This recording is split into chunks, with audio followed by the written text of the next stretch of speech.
Hello friend, welcome to civil में। Friends, biology में हमारे दो चैप्टर कंप्लीट हो चुका है, जिसमें सेल एंड टिश्यू वाला और second chapter blood and circulatory system. यदि आप नहीं देखें तो प्लेलिस्ट बनाएं, वहां जाके देख सकते हैं। आज हमारा थर्ड चैप्टर रहेगा डाइजेस्टिव सिस्टम, पाचक तंत्र, पाचन तंत्र। तो चलिए स्टार्ट करते हैं। ओके, तो ये हमारा रहा है digestive system. Digestive system basically इसमें होता क्या है, भोजन के जो बड़े बड़े अणुओं का छोटे छोटे पार्ट में टूटना ही हमारा डाइजेशन कहलाता है। भोजन के बड़े बड़े अणुओं को छोटे छोटे पार्ट में टूटना ही हमारा डाइजेशन कहलाता है। अब डाइजेशन कहलाता है। और भोजन तीन प्रकार के होते हैं। जो हमारा फूड होता है तीन प्रकार का होता है। एक होता है बॉडी बिल्डिंग फूड, दूसरा एनर्जी गिविंग फूड और प्रोटेक्टिव फूड। एक जो बॉडी बनाने का काम आता है और जो हमारा एनर्जी देता है वर्क करने के लिए, और रोगों से रक्षा कौन सा फूड करता है, प्रोटेक्टिव। तो बॉडी बिल्डिंग हमारा प्रोटीन आता है, एनर्जी गिविंग में carbohydrate and fat, protective food में विटामिन एंड मिनरल्स। ठीक है, ये होते हैं तीन प्रकार के हमारे जो होते फूड होते हैं। अब इसमें हम देखते हैं कार्बोहाइड्रेट। कार्बोहाइड्रेट जो होता है, कार्बोहाइड्रेट के एक ग्राम कार्बोहाइड्रेट के ऑक्सीकरण से, अगर 1 ग्राम कार्बोहाइड्रेट का ऑक्सीकरण करें तो उससे 4.2 किलो कैलोरी ऊर्जा मिलती है। 4.2 किलो कैलोरी ऊर्जा 1 ग्राम कार्बोहाइड्रेट के ऑक्सीकरण से मिलते हैं। और कार्बोहाइड्रेट जो हमारा, इसमें कार्बन होता है, हाइड्रोजन और ऑक्सीजन के मॉलिक्यूल्स होते हैं। ठीक, ये हमारा 1:2 के रेशियो में होता है। कार्बन, हाइड्रोजन, ऑक्सीजन 1:2:1 के रेशियो में C6H12O6 होता है इसका फार्मूला। तो कार्बोहाइड्रेट तीन प्रकार के होते हैं। कार्बोहाइड्रेट भी हम तीन प्रकार के होते हैं। तीन प्रकार इसमें जैसे monosaccharides, oligosaccharides, polysaccharides. Monosaccharides, oligosaccharides, polysaccharides. तो मोनोसेक्राइड्स में ग्लूकोज आ जाएगा, फ्रक्टोज आ जाएगा, गैलेक्टोज, राइबोज। ओलिगोसेक्राइड्स में सुक्रोज, लैक्टोज, माल्टोज। और पॉलीसेक्राइड्स में हमारा स्टार्च, सेलुलोज। ओके, अब यहाँ पे अगर सुक्रोज देखते हैं, सुक्रोज हमारा मिल के बनता है किससे, ग्लूकोज और फ्रक्टोज के मिलने से या हमारा सुक्रोज बनता है। लैक्टोज जो होता है ग्लूकोज और गैलेक्टोज के मिलने से, ग्लूकोज और गैलेक्टोज के मिलने से लैक्टोज। माल्टोज जो होता है ग्लूकोज और ग्लूकोज के मिलने से। तो आप यहाँ पे एक तरफ ग्लूकोज है और दूसरी तरफ ये चेंज हो रहा है। लैक्टोज में गैलेक्टोज, यहाँ पे लैक्टोज वर्ड आ रहा है तो ये याद हो गया। और माल्टोज में दोनों ग्लूकोज हैं। सुक्रोज में एक ग्लूकोज है, दूसरा फ्रक्टोज है। आप ऐसे याद कर सकते हैं। ठीक, और अगर पूछा जाए सबसे मीठी शुगर फ्रक्टोज होते हैं। और फलों की शर्करा भी फ्रक्टोज होते हैं। और शहद में फ्रक्टोज। तो हर जगह फ्रक्टोज होगा। फलों में जैसे फा आ रहा है और फ्रक्टोज में फा आ रहा है। फलों की शर्करा पूछा जाए तो फ्रक्टोज हो जाएगा। ओके, चलते हैं नेक्स्ट स्लाइड पे। हमारा दूसरा स्लाइड है यहाँ पे। जो आप लोगों ने बासमती के चावल खाया होगा, बासमती के जो चावल होते हैं उसके दाने लंबे होते हैं। किस वजह से होते हैं, उसमें एमाइलेज एमाइलेज नामक स्टार्च होता है, जिसकी वजह से वो लंबे होते हैं। एमाइलेज। ओके, एमाइलेज यहाँ पे हल्का दिखने में प्रॉब्लम हो रहा है, एमाइलेज। और बात करें तो कार्बोहाइड्रेट की मात्रा एक मनुष्य को, एक इंसान को 600 ग्राम पर डे आवश्यकता होती है। और प्रोटीन जो होते हैं, प्रोटीन अमीनो एसिड से मिलकर बना होता है। प्रोटीन हमारा अमीनो एसिड से मिलकर बना होता है। स्वस्थ व्यक्ति को 20 अमीनो एसिड की ज़रूरत पड़ती है। 20 अमीनो एसिड की ज़रूरत पड़ती है, जिसमें 10 आवश्यक होते हैं, 10 अनावश्यक होते हैं। और इसमें अमीनो एसिड में पेप्टाइड बॉन्ड होता है, पेप्टाइड बंद होता है। और एक अमीनो एसिड में अमीनो ग्रुप होता है, कार्बोक्सिलिक ग्रुप होता है, हाइड्रोजन होता है, कार्बन होता है। ओके, ये होता है। जैसे इसका फार्मूला यहाँ पे COOH और NH2H सिंगल सिंगल बॉन्ड से सब है।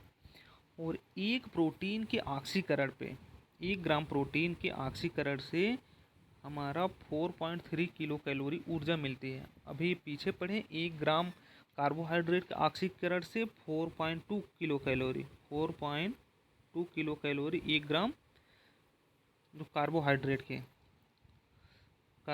से 4.2 किलो कैलोरी और प्रोटीन की 4.3 किलो कैलोरी ऊर्जा मिलती है। और प्रोटीन के सबसे अच्छे स्रोत जो है मूंगफली है और सोयाबीन। सोयाबीन में सबसे मैक्सिमम हमारा पाया जाता है प्रोटीन। और प्रोटीन की कमी से 2 रोग होते हैं जो कि मैक्सिमम टाइम पूछा गया है एसएससी में। प्रोटीन की कमी से होने वाले रोग एक होता है क्वाशियोरकर और मरास्मस। क्वाशियोरकस में क्या होता है, हाथ पैर पतले हो जाते हैं और पेट बाहर निकल आता है। हाथ पैर पतले और पेट बाहर निकल आता है। मरास्मस में मांसपेशियां ढीली हो जाती हैं। ओके, प्रोटीन की वजह से 2 रोग, क्वाशियोरकर और मरास्मस। अब हम कुछ प्रोटीन की बात कर लेते हैं। मिल्क में जो सफ़ेद रंग होता है किस प्रोटीन की वजह से होता है? मिल्क में होता है केसिन नामक प्रोटीन, जिसकी वजह से मिल्क सफ़ेद होता है। और मिल्क अगर पीला है तो वो किसकी वजह से मिल्क पीला होता है? कैरोटीन की वजह से। और बाल और नाखून में जो प्रोटीन होता है केराटिन होता है। ये बाल नाखून में केराटिन और मिल्क में कैरोटीन होता है। ओके। और मांसपेशियों में जो प्रोटीन पाया जाता होता है मायोसिन। मांसपेशियों में मायोसिन। और एक इंसान को पर डे 100 से 150 ग्राम प्रोटीन की आवश्यकता होती है। और थर्ड क्वेश्चन चलते हैं, थर्ड स्लाइड पे। यहाँ पे फैट। अब फैट जो होता है, फैट एडिपोज टिश्यू का बना होता है। फैट में एडिपोज टिश्यू होता है। एडिपोज टिश्यू के इकट्ठा होने से फैट बनता है। एडिपोज टिश्यू के इकट्ठा होने से फैट बनता है। और फैट वसी अम्लों से मिलकर बना होता है। फैट जो होता है वसी अम्लों से मिलकर बना होता है। और फैटी एसिड में एस्टर बंध उपस्थित होता है। फैटी एसिड में एस्टर बंध उपस्थित होता है। अम्ल 2 प्रकार के होते हैं। वसी अम्ल जो होते हैं 2 प्रकार के होते हैं। इसमें एक सैचुरेटेड फैट होता है, एक अनसैचुरेटेड। सैचुरेटेड फैट में होता है डबल बॉन्ड। सैचुरेटेड फैट में होता है सिंगल बॉन्ड। और अनसैचुरेटेड में डबल बॉन्ड और ट्रिपल बॉन्ड होता है। सैचुरेटेड फैट हमारी बैड फैट होती है क्योंकि ये जल्दी जम जाते हैं। और अनसैचुरेटेड फैट गुड फैट होती है, जल्दी नहीं जमते। सैचुरेटेड फैट ये जनरली जंतुओं से प्राप्त होता है। और अनसैचुरेटेड फैट हमारा पौधे से प्राप्त होता है। ये हो गए। अब इसेंशियल फैटी एसिड के विषय में अगर पूछा जाए तो होता है अल्फा लिनोइक अम्ल। जो ओमेगा 3 होता है वो इसेंशियल फैटी एसिड है। ये हार्ट के मूवमेंट को सही बनाए रखने में मदद करते हैं, ओमेगा 3। अब यहाँ पे देखो 1 ग्राम वसा से 9.3 किलो कैलोरी ऊर्जा मिलती है। 1 ग्राम वसा के जो फैट के ऑक्सीकरण से 9.3 किलो कैलोरी ऊर्जा। और ऊपर पड़े हम कार्बोहाइड्रेट, 1 ग्राम अगर हमारा कार्बोहाइड्रेट तो 4.2 किलो कैलोरी। और 1 ग्राम अगर हमारा प्रोटीन है तो प्रोटीन से 4.3 किलो कैलोरी। और फैट से सबसे ज़्यादा 9.3 किलो कैलोरी ऊर्जा मिलती है। और असंतृप्त फैट में निकिल उत्प्रेरक की उपस्थिति में हाइड्रोजन गैस प्रवाहित करने पर वनस्पति घी का निर्माण होता है। जो हमारा वनस्पति घी होता है, अनसैचुरेटेड फैट जो होता है उसमें अगर निकिल उत्प्रेरक, निकिल कैटालिस्ट का प्रयोग करके और उसमें हाइड्रोजन गैस प्रवाहित करें तो वनस्पति घी बन जाती है। ओके। और इस प्रोसेस को हाइड्रोजनाइजेशन कहते हैं, जिसको हाइड्रोजनीकरण कहते हैं। ओके। अगर हम फैट को, वसा को 20 डिग्री सेल्सियस पर गर्म करें तो वो ऑयल के रूप में परिवर्तित हो जाता है। ओके। अब यहाँ पे हमारा ह्यूमन डाइजेस्टिव सिस्टम, ये फिगर है, इसको देख लेते हैं। तो सबसे पहले हमारा भोजन यहाँ माउथ से एंटर करता है। माउथ है, ये ओसियोफेगस ओपन नली है, ये फूड नली। यहाँ से भोजन आगे बढ़ा, इसके बाद यहाँ से स्टोमक में आ जाता है। फिर भोजन स्टोमक में आ गया, स्टोमक बोले तो अमाशय में। अमाशय से भोजन आगे जाके ही ये छोटी आंत, छोटी आंत में पहुंच जाता है। छोटी आंत के बाद ये बड़ी आंत, ऐसे इसका प्रोसेस होता है। और यहाँ पे देखो लीवर है, और लीवर से जस्ट सटा हुआ गाल ब्लेडर पित्ताशय होता है। पित्ताशय से पित्त रस निकलता है। अमाशय से यहाँ से जठर रस निकलता है। और पैनक्रियाज अग्नाशय से अग्नाशयी रस निकलता है, जो यहाँ पे देखो पत्ती के आकार का है। ओके, तो ये सब हैं। अभी सभी को एक एक अलग अलग करके देखेंगे। तो चलिए देखते हैं, नेक्स्ट स्लाइड पे चलते हैं। तो यहाँ पे डाइजेस्टिव सिस्टम, तो आहार नाल टोटल हमारी होती है आहार नाल 33 फीट की। आहार नाल 33 फीट, जिसमें माउथ, फूड पाइप, अमाशय, स्टोमक जो पेट, स्टोमक, छोटी आंत, स्मॉल इंटेस्टाइन, बड़ी आंत। ओके, अब और सहायक अंग जो होते हैं लार ग्रंथियाँ, लीवर, गाल ब्लैडर, पैनक्रियाज, इन सब की मदद से इसमें से जो एंजाइम निकलते हैं हमारा फूड पचता है। ओके, और यहाँ पे हम देख लेते हैं डेंटल के विषय में, दांत के विषय में। डेंटल फार्मूला एक होता है 21-23, 2123, 2123। ये 2123 क्या है, अभी यहाँ पे जानते हैं। जैसे हमारा माउथ है, ये माउथ है, माउथ को हम यहाँ से एक सेक्शन काट देते हैं, 4 पार्ट में उसको डिवाइड कर देते हैं। ऊपर के जो जबड़ा हुआ, यहाँ पे एक पार्ट यहाँ पे बढ़ गया, और यहाँ पे एक, और नीचे भी इसी प्रकार 2। आप जानते हैं एक वयस्क मनुष्य में 32 दांत होते हैं, 32 दांत होते हैं। ठीक, और इस प्रकार 8 दांत इस साइड हो गए, 8 इस साइड, और यही 8 इस साइड हो गए।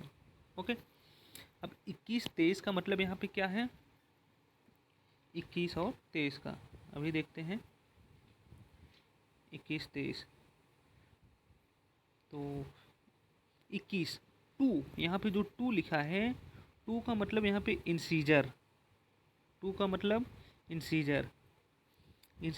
कृंतक दांत, ये आगे के जो 2 दांत होते हैं, 2 दांत इस साइड होंगे, टोटल 4 होते हैं, लेकिन यहाँ पे आगे के 2 दांत को हम इंसीजर बोलते हैं।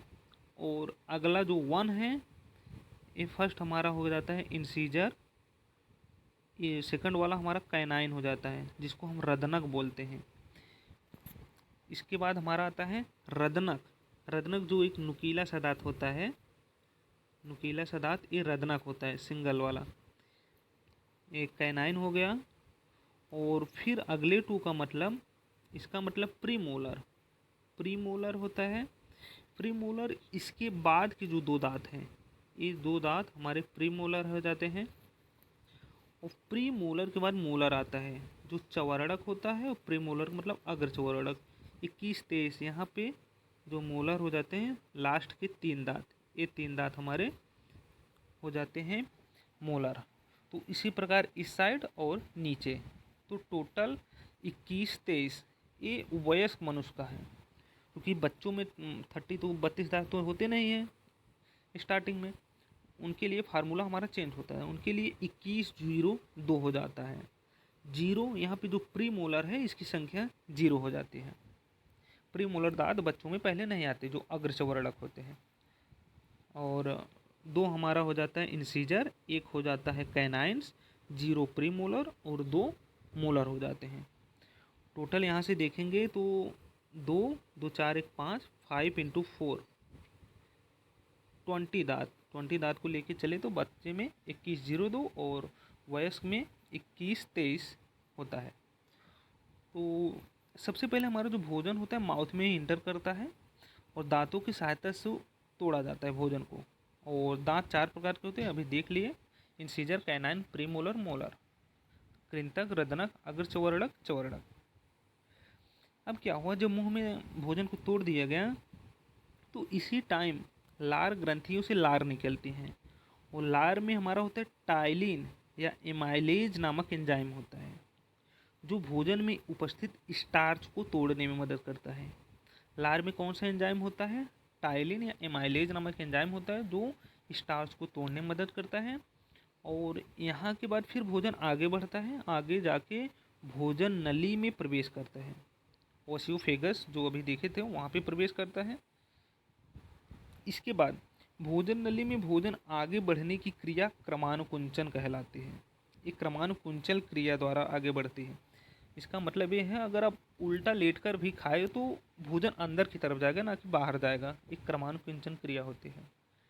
और यहाँ पे लाइसोजाइम देख लें तो लाइसोजाइम पसीने में पाया जाता है। ओके, अभी नेक्स्ट स्लाइड चलते हैं। यहाँ पे अमाशय, स्टोमक के विषय में देख लेते हैं। स्टोमक, ओके, ये क्या होता है? जब भोजन अमाशय में पहुँचता है तो यहाँ से गैस्ट्रिन नामक हार्मोन निकलता है। गैस्ट्रिन नामक हार्मोन निकलता है, जिसके परिणाम स्वरूप गैस्ट्रिन नामक जब हार्मोन निकल जाता है तो अमाशय की दीवारें गैस्ट्रिन जूस, जठर जिसको बोलते हैं वो निकालते हैं। वो जठर रस में हमारा HCl होता है, पेप्सिन होता है, रेनिन होता है। HCl, पेप्सिन, रेनिन जठर रस में होता है। पेप्सिन जो होता है भोजन में उपस्थित प्रोटीन को तोड़ने में मदद करती है। पेप्सिन AP से है, प से, AB प से प्रोटीन को तोड़ने में मदद करती है। जबकि रेनिन, रेनिन जो होता है मिल्क प्रोटीन को तोड़ने में मदद करती है। अगर आप दूध पी रहे हैं तो मिल्क प्रोटीन को तोड़ने में कौन मदद करती है? रेनिन। और बच्चों में जो प्रोटीन को तोड़ने का काम ट्रिप्सिन करते हैं। हालांकि बच्चे दूध पीते हैं तो उनमें क्या होता है, रेनिन के स्थान पे ट्रिप्सिन यूज किया जाता है। ऐसा क्यों होता है? जो हमारा रेनिन होता है एसिडिक नेचर का होता है और जो कि बच्चों के लिए हानिकारक होता है, इसलिए उनके अंदर ट्रिप्सिन नामक एंजाइम होता है जो कि प्रोटीन को तोड़ने में मदद करते हैं। और ट्रिप्सिन जो एंजाइम निकलता है अग्नाशय से निकलता है, पैनक्रिया से निकलता है। और यहाँ पे HCl, पेप्सिन और रेनिन जो निकल रहा था वो हमारा अमाशय से या स्टोमक से निकलता है। ठीक, अब भोजन जब हमारा अमाशय में होता है तो उस टाइम पे उसको हम कायम बोलते हैं। अमाशय में या स्टोमक में भोजन को कायम बोलते हैं। अभी एक वर्ड आएगा काइल। काइल कहाँ पे बोलते हैं अभी देखते हैं आगे। ओके, अब यहाँ पे फिर भोजन आगे बढ़ा गया स्मॉल इंटेस्टाइन में, छोटी आंत में। छोटी आंत की लंबाई टोटल नियर अबाउट 7 मीटर की होती है और इसके भी 3 भाग होते हैं, डुओडेनम, जेजुनम, इलियम। इसका क्रम पूछ लिया जाता है, डुओडेनम, जेजुनम, इलियम। तो जैसे ही भोजन डुओडेनम में पहुंचता है, जो हमारा स्टोमक के बाद पहले डुओडेनम में आएगा, पहुंचता है तो यहाँ से सिक्रेटिंग नामक हार्मोन निकलते हैं, सिक्रेटिन नामक हार्मोन निकलते हैं। इसके बाद जो लीवर होता है, लीवर से बाइल जूस निकलता है, लीवर से बाइल जूस। एक मिनट आपको फिगर दिखा दें, ये देखिए यहाँ से हमारा पहले फूड यहाँ पे आया, यहाँ पे जिसको दांतों द्वारा तोड़ा गया और फिर यहाँ से लार ग्रंथियाँ निकलती, लार ग्रंथियों से हमारा एमाइलेज या टाइलिन टाइलिन निकलता है, जो भोजन में उपस्थित स्टार्च को, जो टाइलिन होता है स्टार्च को तोड़ने में मदद करता है। और फिर भोजन आगे बढ़ता है ओपन नली से या ऑसियोफेगस से होकर आगे बढ़ता है। उसके बाद यहाँ पे स्टोमक में आ जाता है। स्टोमक में इसकी दीवारों से जठर रस निकलता है, जठर रस निकलता है जिसमें HCl, पेप्सिन और रेनिन नामक हार्मोन होता है। HCl, पेप्सिन और रेनिन। पेप्सिन हमारा प्रोटीन को तोड़ने में मदद करता है, रेनिन मिल्क प्रोटीन को तोड़ने में मदद करता है। लेकिन वो यदि यही बच्चे में देखा जाए तो मिल्क प्रोटीन को कौन तोड़ता है? ट्रिप्सिन तोड़ता है। अब ट्रिप्सिन यहाँ अग्नाशय से निकलता था, अग्नाशय से ट्रिप्सिन निकलता था जो चाइल्ड के लिए। ओके, और फिर और यहाँ पे जब हमारा भोजन आए, फिर भोजन यहाँ से आगे बढ़ता है, आगे बढ़ा यहाँ पे छोटी आंत में आता है। छोटी आंत में सबसे पहले डुओडेनम, फिर जेजुनम, फिर इलियम मिलते हैं। डुओडेनम में जैसे प्रवेश करता है तो भोजन में यहाँ से बाइल जूस, जो लीवर से यहाँ सटा है पित्ताशय, बाइल जूस यहाँ से निकलता है और पैनक्रिया से पैनक्रियाटिक जूस निकलता है, दोनों यहाँ पे आके मिल जाते हैं। तो यही था, आगे अब देखते हैं यहाँ तक। ओके, अग्नाशय से अग्नाशयी रस, अग्नाशयी रस यहाँ देखो, लीवर से जब बाइल जूस निकला, पित्त रस का जो pH मान होता है 7.7, जो कि 7 से ज़्यादा है, अर्थात यह हमारा एल्कलाइन है, मतलब एसिडिक नेचर का नहीं है, क्योंकि 7 से ज़्यादा है। क्षारी माध्यम में पहुंच गया है। और पैनक्रियाटिक जूस, पैनक्रियास से पैनक्रियाटिक जूस निकलता है, उसका भी पीएच 7 से ज़्यादा 7.5 से 8.3 के बीच होता है। तो ओवरऑल हमारा जो भोजन होता है वो एसिडिक नेचर का हो जाता है ओवरऑल, जिससे भोजन में एसिड जो होता है वो न्यूट्रल हो जाता है। इसके पहले वो एसिडिक नेचर का रहता है, जब उसमें एल्कलाइन आ जाता है या क्षारी माध्यम आ जाता है तो वो हमारा न्यूट्रल हो जाता है। ओके, अब यहाँ पे देख लेते हैं स्टार्च जो होता है टाइलिन की मदद से। स्टार्च स्टार्च को कौन तोड़ता है? टाइलिन। टाइलिन जो कि हमारा लार ग्रंथियों से निकलता था। टाइलिन की मदद से स्टार्च टूटता है माल्टोज में, और माल्टोज माल्टेज की मदद से ग्लूकोज में टूटता है। और जो प्रोटीन है, प्रोटीन पेप्सिन की मदद से पेप्टोन में टूटता है। पेप्टोन पेप्टाइडेज की मदद से एमिनो एसिड में। एमिनो एसिड की संख्या 20 होती है, जिसमें 10 नेसेसरी और 10 अननेसेसरी होते हैं। अब यहाँ पे जो फैट है, फैट लाइपेज की मदद से फैटी एसिड में टूटता है। ओके, यहाँ तक समझ में आ गया। नेक्स्ट स्लाइड पे चलते हैं। नेक्स्ट हमारा ओके, अब भोजन छोटी आंत में ही अभी भोजन। यहाँ पे लैक्टोज, लाइपेज, माल्टेज, पेप्टाइडेज, ये सब एंजाइम रहते हैं। और लाइपेज एंजाइम जो होता है पैनक्रियास से निकलता है। लाइपेज एंजाइम जो पैनक्रियास से भी निकलता है। और यहाँ पे एक वर्ड होता है विली। विली जो होता है छोटी आंत में उपस्थित होता है, स्मॉल इंटेस्टाइन में विली उपस्थित होता है, जो भोजन में उपस्थित मुख्य पोषक तत्वों को अवशोषित कर लेती है। बिल्ली जो होती है मुख्य पोषक तत्वों को अवशोषित कर लेती है। और छोटी आंत में भोजन को काइल कहा जाता है। अब देखो यहाँ पे छोटी आंत में भोजन को काइल कहा जाता है, और स्टोमक या अमाशय में भोजन को काइम कहा जाता था। ओके, अब फिर भोजन उसके बाद हमारा बड़ी आंत में आ जाता है, लार्ज इंटेस्टाइन में। या लार्ज इंटेस्टाइन की जो लंबाई होती है नियर अबाउट 1.5 मीटर होती है, और इसके भी 3 पार्ट होते हैं, caecum, colon, rectum. Caecum, colon, rectum. Okay, सबसे पहले भोजन छोटी आंत से हमारा आता है सीकम में। सीकम में तो बड़ी आंत में भोजन उपस्थित मिनरल और वाटर को एब्जॉर्ब कर लेती है, और उसके बाद जो हमारा वेस्ट मटेरियल होता है उसको शरीर के बाहर निकाल लिया जाता है। ये पूरा प्रोसीजर होता है। और अगर हम माउथ में बात करें, मुंह में 15 से 20% डाइजेशन हमारा वहीं पे कंप्लीट हो जाता है मुंह में, क्योंकि हमारे लार ग्रंथियों से टाइलिन नामक एंजाइम निकलता है, स्टार्च को वहीं तोड़ देता है। 15 से 20% वहीं पे कंप्लीट हो जाता है। ठीक, ये तो हमारा ह्यूमन हार्मोन हो गए थे। अब यहाँ पे प्लांट हार्मोन को देखते हैं। प्लांट में बेसिकली हमारा ऑक्सिन ऑक्सिन की बात करें, ऑक्सिन या पौधों की वृद्धि करना, जड़ों को वृद्धि को नियंत्रित करना, पौधों में वृद्धि करता है, और जड़ों की जो होती है वृद्धि को उसको नियंत्रित करता है। और ऑक्सिन नामन जो हार्मोन की वजह से अगर सूर्य की रोशनी पड़ती है तो प्रकाश की तरफ झुक जाते हैं। जैसे सूरजमुखी का पौधा होता है, उस पर जब रोशनी पड़ती है तो प्रकाश की तरफ झुक जाता है।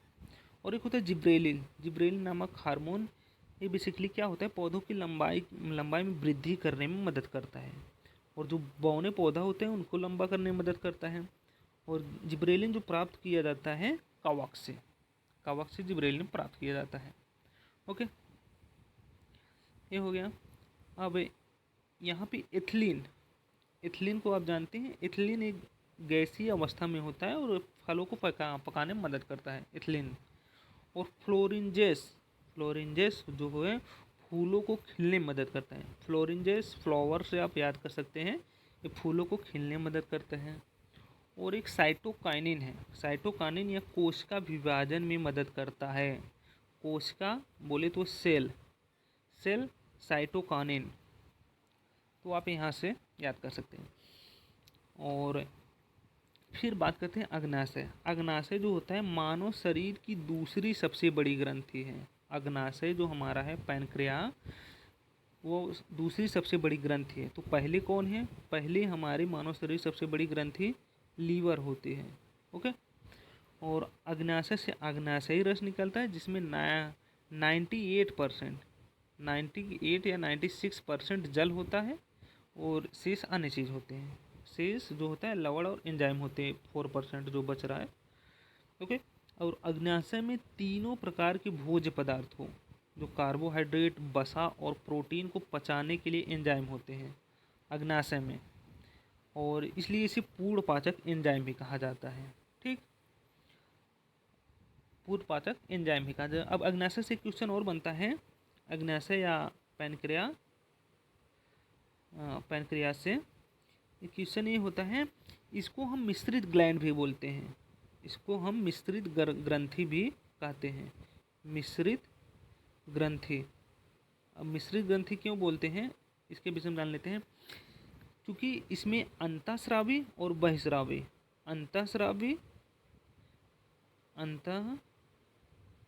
अंतःस्रावी और बहिःस्रावी दोनों प्रकार की ग्रंथियां पाई जाती है, एंड बाह्यस्रावी दोनों प्रकार की ग्रंथि पाई जाती है। अंतःस्रावी जो होती है, यहाँ से लैंगरहैंस की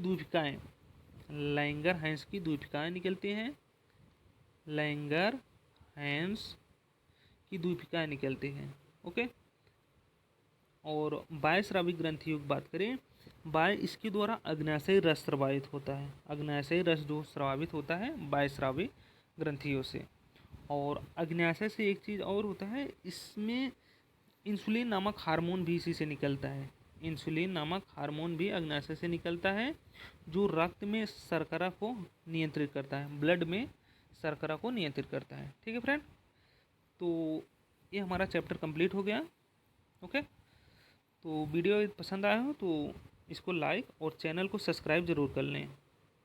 और अगर इसका PDF चाहिए तो आप टेलीग्राम लिंक जो कि डिस्क्रिप्शन बॉक्स में दिया है वहाँ से, या आप टेलीग्राम में जाके सिविल अमित सर्च करके इसको ले सकते हैं। ठीक है, आज के लिए इतना ही, मिलते हैं नेक्स्ट वीडियो में। Okay, thank you.